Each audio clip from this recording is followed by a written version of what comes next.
State your full name for the record, please. Joseph Samuel Luke. Mr. Lucas, my name is Al Hinman. I'm the magistrate here at the court today. Today's the date and time set for an arraignment. These are just allegations today. I'm not saying you're guilty. I'm just putting you on notice of the charges that are formally brought against you. You understand that? The alleged offense date, January 5th, 2017. The location, 15133 Gratiot in the city of Detroit. The complainant victim in this case is Javon Anthony Perry. Count 1 charges you with 1 count of homicide, murder, first degree, premeditated. It alleges that you did deliberately with premeditation kill and murder one Javon Perry. That's in violation of 750.316. It's a felony that if you're found guilty, you could be sentenced up to life in prison without parole. DNA is to be taken upon arrest.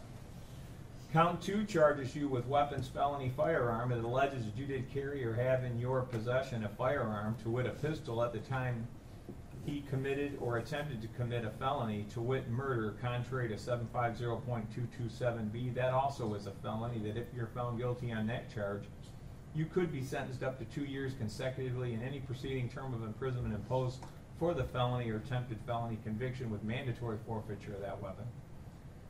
Mr. Lucas, you have what's called a habitual offender second offense notice that they're putting the court on notice that you were previously convicted of a felony or attempted to commit a felony that on or about May 22nd, 2008. You were convicted of the offense of unarmed robbery in violation of 750.529 in the Third Circuit Court, County of Wayne, State of Michigan. Therefore, it enhances the penalty on the primary charge. Mr. Lucas, these are serious charges with up to life in prison. I want to inform you that you're entitled to be represented by an attorney. If you're indigent and you can't, through the help of your family or friends, secure the money to hire an attorney, the court could appoint one to represent you.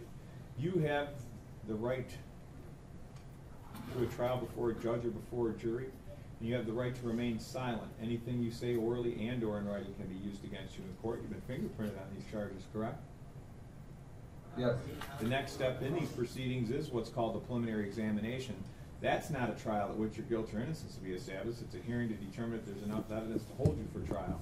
At that hearing, it will be necessary for prosecution to establish, first, there was a crime committed, and secondly, there's probable cause to believe that you were involved in the commission of that crime. If those two things were established, you'd then be held for trial. Since you do not have an attorney present today, I'm going to enter a plea of not guilty on your behalf. I'm going to schedule the matter for what's called a probable cause hearing, and that's going to be on the 17th of January at 8:30 a.m. at the Frank Murphy Hall of Justice.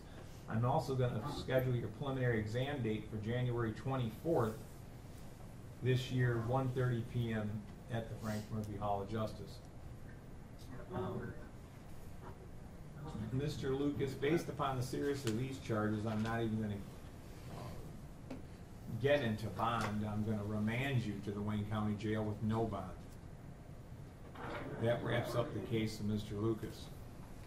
You step up.